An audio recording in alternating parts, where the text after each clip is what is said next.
आप लोग ना पूछे तो हम लोगों को कौन पूछता है, ये हकीकत है। खैर सीधे मुद्दे पे आता हूं क्योंकि समय कम है।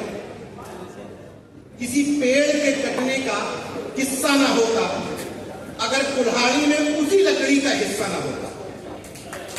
आज हम लोग जिन तमाम मुद्दों को लेकर के परेशान हैं, उनकी परेशानी की वजह यही है कि बहेलिया आएगा, जाल बिछाएगा, हमको फंसाएगा और हम फंसेंगे। लेकिन चुनाव से पहले कुल्हाड़ी की लकड़ी का हिस्सा आगे किया जाता है। एक झोली वाला बाबा आता है, जुमले सुनाता है, राशन के जाल में फंसाता है और हम फंस जाते हैं। और अगले चुनाव में फिर से वहीं से शुरू करते हैं कि बहेली आएगा, जाल बिछाएगा। मैं सिर्फ इतना कहना चाह रहा हूं कि अगर जिन लोगों के ऊपर हम सवाल उठाते हैं कि वो लोग संसद में पहुंच गए, वो आवाज नहीं उठा रहे, तो जितना उनकी तरफ आवाज उठाते हैं उतना ही उंगली अपनी तरफ भी करो और अपने से पूछो कि जिस समय यूपीएससी में गड़बड़ी हो रही थी, जिस समय नीट परीक्षा में गड़बड़ी हो रही थी, जिस समय लेटर एंट्री के माध्यम से आपके बच्चों की सीटें चोरी हो रही थी, उस समय हम क्या कर रहे थे, हम अपनी जिम्मेदारी कितनी निभा रहे थे, ये सबसे इंपॉर्टेंट बात है। क्यों? बुद्धिजीवियों की परिभाषा क्या हो गई है? हमारी जिम्मेदारी है कि हम सामाजिक न्याय तो ढूंढेंगे, लेकिन अपनी जाति के नेता में ही ढूंढेंगे।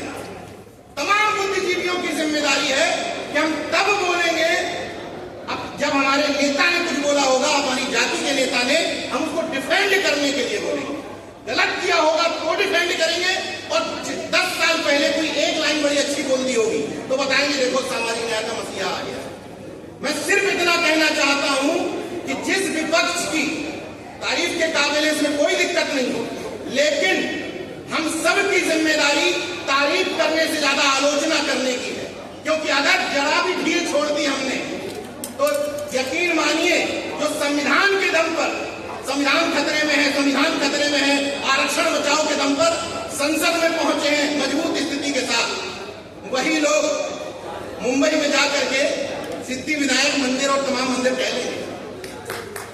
जो लोग, देखिए हैरत की बात देखिए, बड़े गर्व के साथ बताते हैं, बड़े गर्व के साथ कि अयोध्या जीत गए, बड़े गर्व के साथ बताते हैं कि बद्रीनाथ जीत गए, फिर भी बुद्धि पर पत्थर पड़ा है क्या?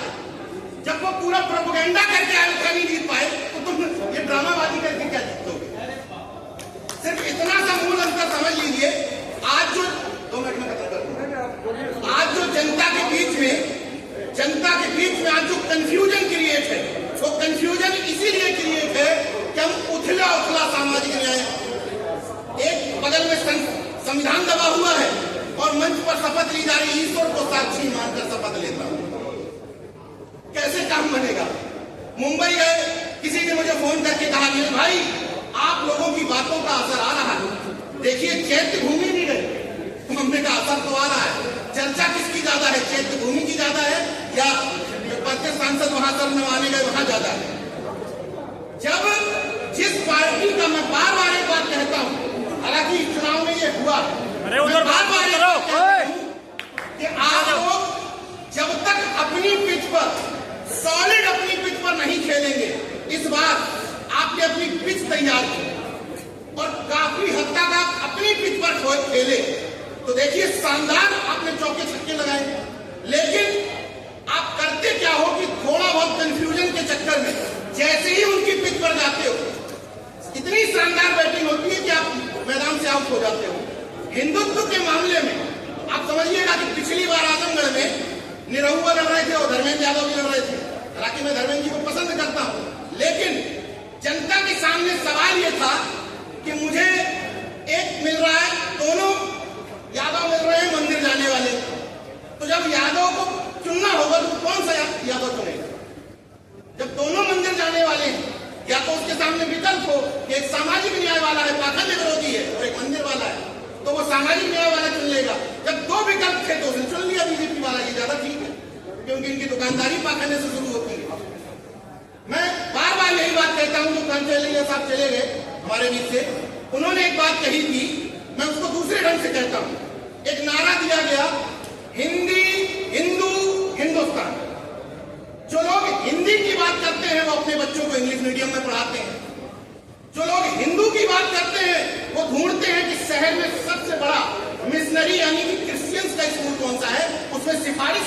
एडमिशन करवाएंगे। जो हिंदुस्तान की बात करते हैं उनके बच्चे विदेशों में पढ़ रहे हैं। तो हिंदी, हिंदू, हिंदुस्तान का ठेका किसका है? इन सब जिनके बच्चे कावड़ हो रहे हैं, ठेका वही लोग लिए। और इसीलिए इतनी सहूलियतें दी जाती हैं कि नौकरी मांगोगे तो लाठियां मिलेंगी, मंदिर मांगोगे, घंटा मांगोगे तो फूल बरसाए जाएंगे। सरकार का एजेंडा क्लियर है, और क्लियर हो भी क्यों ना।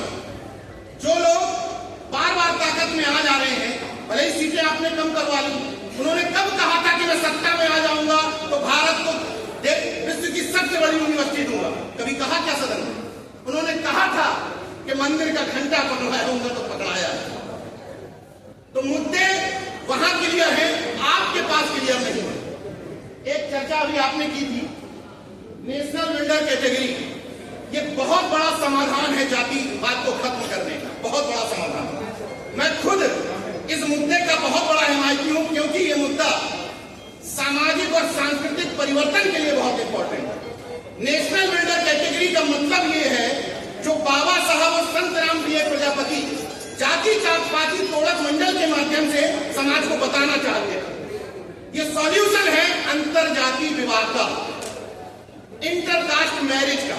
अब एक बात और क्लियर कर देता हूं अपनी तरफ से कि इंटरकास्ट मैरिज का मतलब ये नहीं है कि IAS की शादी हो गई, IAS IPS की शादी हो गई, भैया हमारे घर में तो इंटरकास्ट मैरिज है, ये नहीं चलेगा।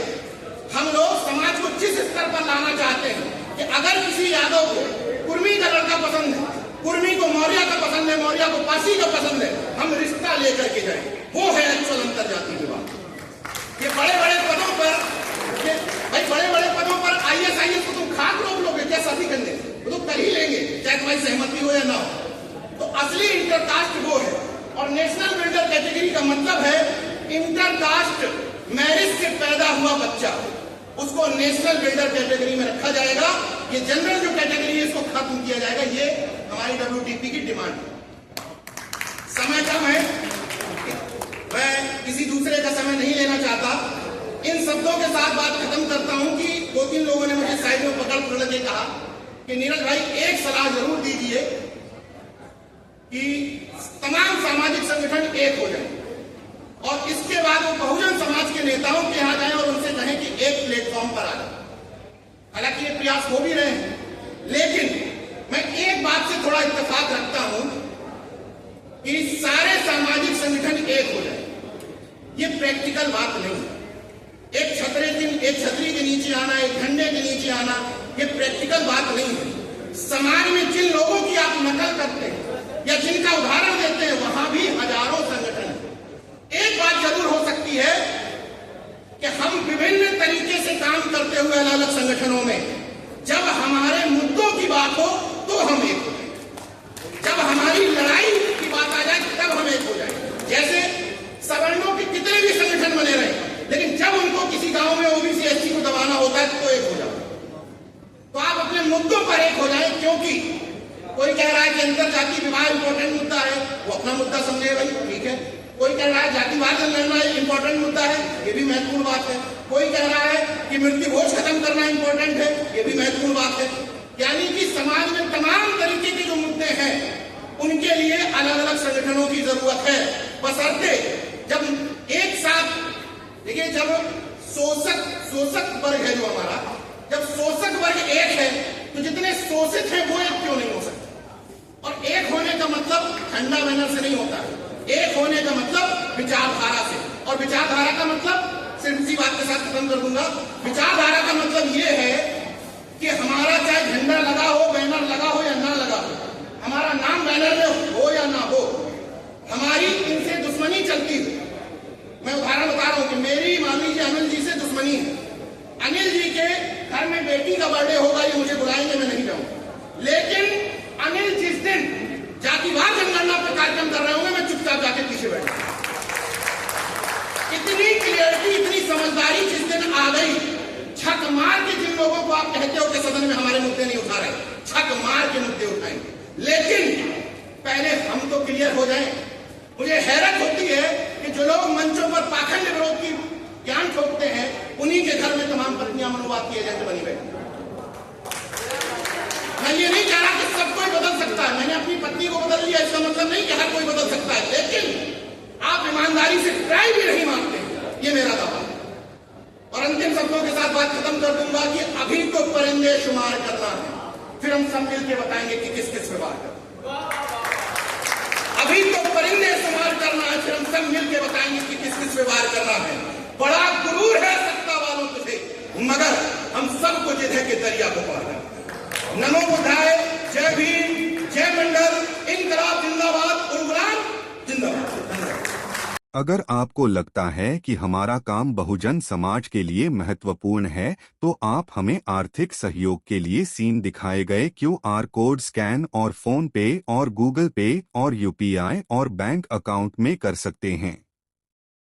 फोन पे, गूगल पे 9250529129, UPI 9250529129 bank account state bank of India AC 104299462008, IFSC code SBIN 00066563।